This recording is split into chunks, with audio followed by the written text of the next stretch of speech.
पिछले क्लास में हमने यूज ऑफ आर्टिकल्स के बारे में देखा था और हमारे जितने भी बच्चों ने देखा कुछ ने कमेंट में किया कि सर कहीं पे ये दिखता नहीं है साफ से, कहीं पे आपका साउंड क्लियर नहीं आ रहा है। तो वो सारी परेशानियां हर संभव मैं प्रयास करता हूँ दूर हो और हमारे बच्चों को कोई परेशानियां तकलीफ ना हो। तो हम आज आपके लिए लेकर आए हैं ऑक्सिलरी वर्ब्स के बारे में। इसके बाद हम टाइम एंड टेंस के बारे में पढ़ेंगे। ये आज का टॉपिक है और अगले अगले वीडियो में हम लेके आएंगे आपके लिए टाइम एंड टेंस या सिंपल अप टू टेंस कहते हैं। तो चलिए देखते हैं हम ऑक्सिलरी वर्ब्स के बारे में। तो यहाँ पे लिखा है कि ऑक्सिलरी वर्ब्स, देखिए पहला टॉपिक है आपका कि इंग्लिश वर्ब्स को दो मेजर क्लासेस में बांटा गया है। पहला है लेक्सिकल, इसका समझाने के लिए दिया यहाँ पे to go, to laugh, to run, to walk etcetera. Then comes auxiliary. तो देखिए टू टाइप्स होते हैं, प्राइमरी होता है, दूसरा मॉडल होता है। ऑक्सिलरी में दो भाग होते हैं, पहला प्राइमरी कहलाता है, दूसरा मॉडल कहलाता है। तो देखो बाबू, प्राइमरी में क्या आता है? To do, to have, to be. अब दूसरा क्या है आपका? मॉडल, है ना। मॉडल में क्या आता है जी? Can, may, shall, will, could, might, should, would, must, ought to, ध्यान देंगे, ought to, used to, need and dare, है ना। ऑक्सिलरी टू टाइप्स के होते हैं, पहला होता है प्राइमरी और दूसरा होता है जी मॉडल होता है। इन दोनों में क्या क्या आता है हमने बता दिया आपको। अब देखिए तीसरा क्या आता है? Lexical verbs. अब लेक्सिकल में क्या होता है ना, ये इसका दूसरा नाम क्या है जी? ऑर्डिनरी वर्ब, ठीक है। इसका दूसरा नाम क्या है? ऑर्डिनरी वर्ब्स भी कहते हैं।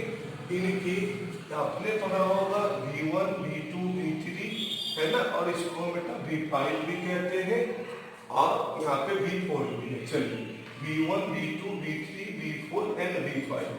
तो V5 में क्या होता है? एस अथवा ES लगाते हैं और V4 में क्या होता है बेटा? ING का प्रयोग करते हैं, है ना। तो ये सब जिसमें लगे रहेंगे ना V1, V2, V3, V4, V5 वाले, ये सब लेक्सिकल वर्ब्स में आते हैं, यानी ऑर्डिनरी वर्ब्स में आते हैं। अब देखिए लेक्सिकल वर्ब्स का प्रयोग थोड़ा देख लेते हैं, है ना। हमने तो यहाँ पे बता दिया कि V1, V2, V3, V4 मतलब जिसमें ING होगा V4 में आएगा, ऐसा अथवा ES होगा वो V5 में आएगा।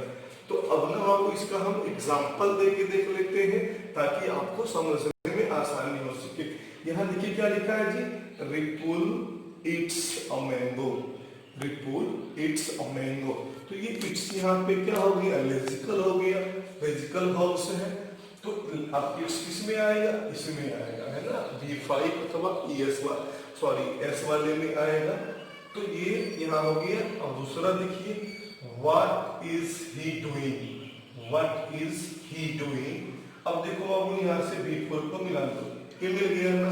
अब हम चलते हैं अनु, अनु इज रनिंग। तीसरा क्या है? अनु इज रनिंग। तो रनिंग भी यहाँ पे V4 वाला लिखा है था जिसमें ING हो, यहाँ लग गया है। अब देखिए अगला है आपका he will come Son, he will come सोन। तो इसमें जो है कम हो गया, V1 हो गया कम। तो मैंने दो चार उदाहरण दे दिए हैं ताकि आपको समझने में परेशानी नहीं हो, आप अच्छे से समझ लें इसको। अब है last one, what do you want. यहाँ भी ये आपका V1 में आ गया। अब चलिए ऑक्सिलरी वर्ब्स, वैसी क्रियाएं जो, वैसी क्रियाएं जो टेंस, मूड, वॉइस तथा रिक्वायर्ड एक्सप्रेशन के निर्माण में, यानी टेंस, मूड, वॉइस तथा रिक्वायर्ड एक्सप्रेशन के निर्माण में मुख्य क्रिया की मदद करती है ना। ऑक्सिलरी वर्ब्स जो भी हैं वह tense, mood, voice, mood means मनोदशा होता है, टेंस वॉइस तो आप लोग जानते ही हैं, मूड का मतलब मनोदशा होता है। एक बच्चे ने बार बार मेरे क्लास में पूछा करते, सर टेंस वॉइस को अब देखो यहाँ पे क्या है, types of auxiliary verbs, types of auxiliary verb. पहला होता है प्राइमरी ऑक्सिलरीज और दूसरा होता है फिर से मॉडल ऑक्सिलरीज। तो हम चलते हैं प्राइमरी वाले में, क्या होता है वर्ब्स टू बी। ये बहुत ही इंपॉर्टेंट टॉपिक है, आपको बहुत आगे काम देगा।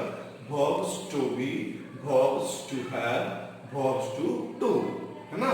प्राइमरी ऑक्सिलरीज में क्या होते हैं ना, तीन है basically, verbs to be, verb to have, verb to do. तो देखिए वर्ब टू बी में क्या आता है, be, am, is, are, was, were, been, being. फिर से देखते हैं वर्ब टू बी में क्या आता है जी, be, am, is, are, was, were, been, being.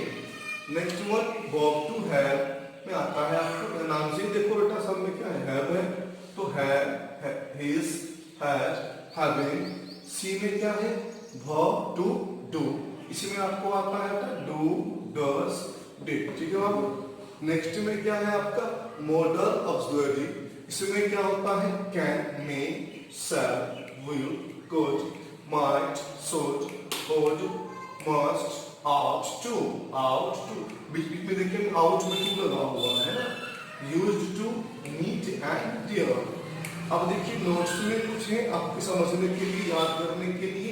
Models का प्रयोग ओनली हेल्पिंग वर्ब के रूप में होता है, ठीक है जी।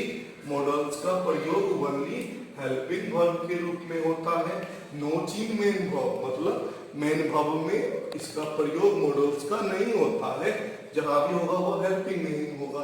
फॉर एग्जाम्पल देख लेते हैं, I can help you, I can help you में कैन क्या है, मॉडल है, और यहाँ पे ये हेल्प कर रहा है।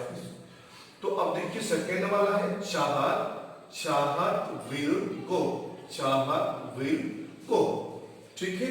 अब देखिए सी नंबर पे क्या है, पार्थ में कम टुडे, पार्थ में कम टुडे। तो आपको ये मैंने उदाहरण देके यहाँ पे समझा दिया। अब लास्ट वन है marginal modal auxiliaries. Last one क्या है, मार्जिनल मॉडल ऑक्सिलरीज। इसमें आता है बेटा डेयर, थोड़ा इसको ध्यान देना पड़ेगा, इस पॉइंट को थोड़ा बारीकी से देखना है। Dare, need and used to को मार्जिनल मॉडल ऑक्सिलरीज और सेमी मॉडल ऑक्सिलरीज भी कहते हैं। Dear, need and used to को marginal modal auxiliaries और semi modal auxiliaries भी कहते हैं। ये तीनों ऐसे verbs हैं जो अपने ग्रुप के अन्य कुछ वर्ब से, यानी कि अपने ग्रुप के ही अन्य कुछ वर्ब से कुछ अर्थों में क्या होते हैं, भिन्न होते हैं, डिफर होते हैं, डिफरेंस होते हैं। जहां अन्य मॉडल्स का प्रयोग मेन वर्ब के रूप में नहीं होता है, ध्यान से सुनेंगे, जहां अन्य मॉडल्स का प्रयोग मेन वर्ब के रूप में नहीं होता है, वहीं पर डेयर एंड नीड का प्रयोग, डेयर एंड नीड का प्रयोग मेन वर्ब के रूप में होता है। For example, I don't dare to go there, he needs my help. देखिए बच्चों अगले क्लास में हम आएंगे, आपके लिए टाइम। सब्सक्राइब नहीं किया है कृपया सब्सक्राइब कर लेंगे। Thank you.